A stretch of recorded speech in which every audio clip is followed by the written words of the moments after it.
मैं किसी भी मुद्दे पे अलग नहीं जाऊंगा। अगर ये घोटाले का मामला है तो घोटाले पे बात करूंगा, ईडी पे बात करूंगा। अगर ईडी कहती है कि शराब घोटाला हुआ, करोड़ों, हजारों करोड़, सैकड़ों करोड़ का, तो पैसा कहाँ है? एक मनीष सिसोदिया के घर मिला कि नहीं मिला, एक बताए, ईडी बताए, क्योंकि वही जांच कर रही है। संजय सिंह के यहाँ मिला कि नहीं मिला, या जितने भी एक्यूज उसमें पकड़े गए उनके यहाँ कुछ मिला कि नहीं मिला। चलो पैसा नहीं मिला, प्रॉपर्टी मिली होगी, कुछ नया प्रॉपर्टी खरीदा होगा इन नेताओं ने। नहीं मिला तो सोना चांदी मिला होगा, वो भी अगर नहीं मिला तो फिर तय करो कि देखो आप पार्टी का चंदा तो नहीं बढ़ गया, और अगर आप पार्टी का चंदा बढ़ गया है तो तुम आप पार्टी का एक तरफ रखो कागज और एक तरफ बीजेपी का रखो। देखो वो कितना कितना चंदा किस पार्टी को आया है, कहां से आया, भ्रष्टाचार से आया है कि बिना भ्रष्टाचार किया। मैं एक बड़ा उदाहरण आपको विवेक जी बताता हूं जी। एक बैंक है, सहकारिता बैंक है गुजरात का। जब नोटबंदी हुई तो इस दुनिया के किसी भी ब्रांच, मतलब माफ करना, भारत के किसी भी बैंक के ब्रांच में इतना पैसा नहीं जमा हुआ जितना उस सहकारिता बैंक के ब्रांच में पैसा जमा हुआ। पता है उसका चेयरमैन कौन है? वही चाणक्य जी, अमित शाह जी, विश्वसनीय right hand of Narendra Modi. कहां से वो पैसा आया, किसका पैसा है वो? क्या ईडी ने कभी पता करने का कोशिश किया क्या? कब करोगे भैया? और ये जो हमारे मिश्रा जी कह रहे थे 93% कन्वर्जन रेशियो है, काहे के लिए ऐसा डेटा बोलते हो? आपके पीढ़ियां, आपके परिवार वाले सुनेंगे, बच्चे बाहर बोलेंगे, बड़ी बेइज्जती होगी। क्यों आप इनकरेक्ट डाटा जनता को बता रहे हो? अगर करेक्ट हो तो कागज लेके बैठो, ना करेक्ट हो तो कम से कम गलत ना बताओ। या ईडी ही कह दे, ठीक है, आप तो समर्थक होगे तो आप कह दो ना, ईडी प्रेस कॉन्फ्रेंस करे कि इन इतने सालों में 6000 केसों में कन्वर्जन रिकवरी, आप कह रहे रिकवरी क्या हुई है, और रिकवरी हुई है तो वो एजेंसियों को सामने रखना चाहिए। विशाल जी कुछ कहना चाह रहे? विशाल जी आपका जवाब लूं, लेकिन पहले मैं नियोमा से इसका जवाब ले लेता हूं। नियोमा जी, नियोमा जो सवाल उठा रहे हैं मैं उसका जवाब चाहूंगा, जो बात मनोज जी कह रहे हैं जी। एक तो पहले मैं आपको बोल दूं, ये एरा है जीरो टॉलरेंस टू भ्रष्टाचार। This is the era we are living.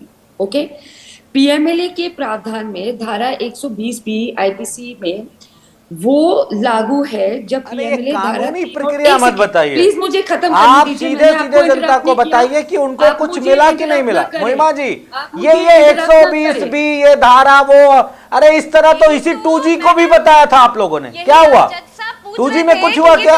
Rahul Gandhi ji को मिलेगा, राहुल गांधी जी को क्या मिला? ईडी ने जांच किया, क्या पाया? उनके जीजा जी रॉबर्ट वाड्रा क्या ईडी ने जांच किया, क्या मिला?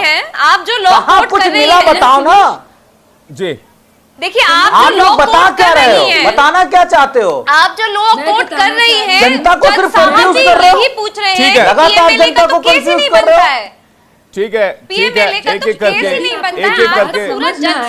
बोल रहे हैं। सभी मेहमानों से आग्रह करूंगा एक एक करके जवाब देना जाएगा। पहले उनका जवाब ले लेते हैं, कहना क्या चाह रहे हैं। ठीक है, अभिनंदिता मनोज जी वेट कीजिए, उनका जवाब ले लेते हैं।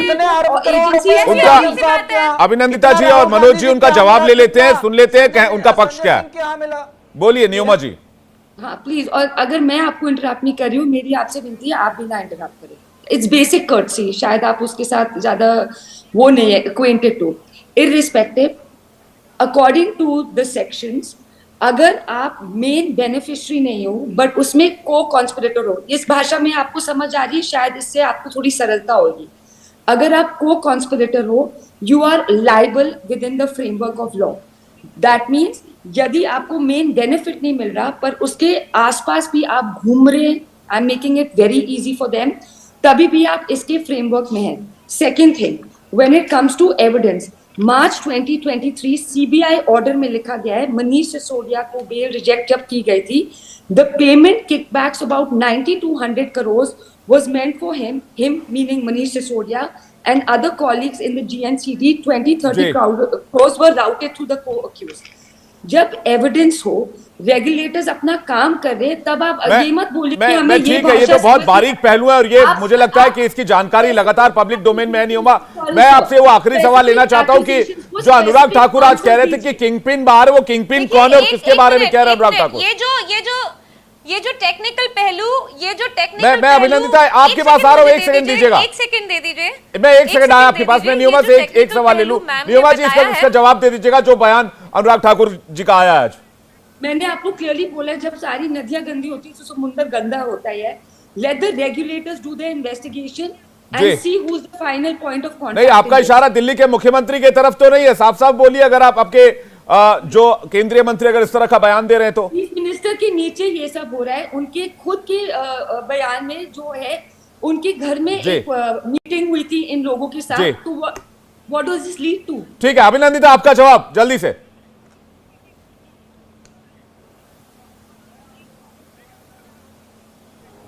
जी देखिए, बहुत इंपॉर्टेंट है ये समझना। I mean thank you madam for enlightening us. You might think that we are absolutely unaware of how the law works. Unfortunately, that is not the case. Now, you please give a But you're very moment and welcome, listen to what I'm irrespective. saying carefully.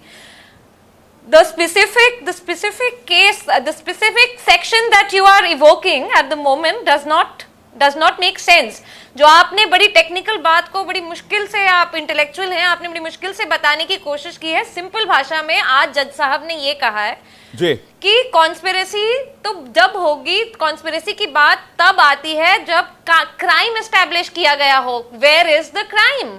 यही तो पूछ रहे हैं कि crime कहाँ है। आप crime establish नहीं कर पा रहे हैं, आप कॉन्स्पिरेसी की क्या बात कर रहे हैं? और वो बार बार यही बोल रहे हैं कि पीएमएलए में आप ये एस्टैब्लिश कर ही नहीं सकते। ठीक है, मुझे लगता है कि इस मामले में देखना होगा कि ईडी को उनकी जांच में क्या मिलता है। फिलहाल चार्जशीट सामने आई, जब एविडेंसेस रखे जाएंगे उस एविडेंस के ऊपर सबकी नजर होगी। अभिनंदन, बहुत बहुत शुक्रिया।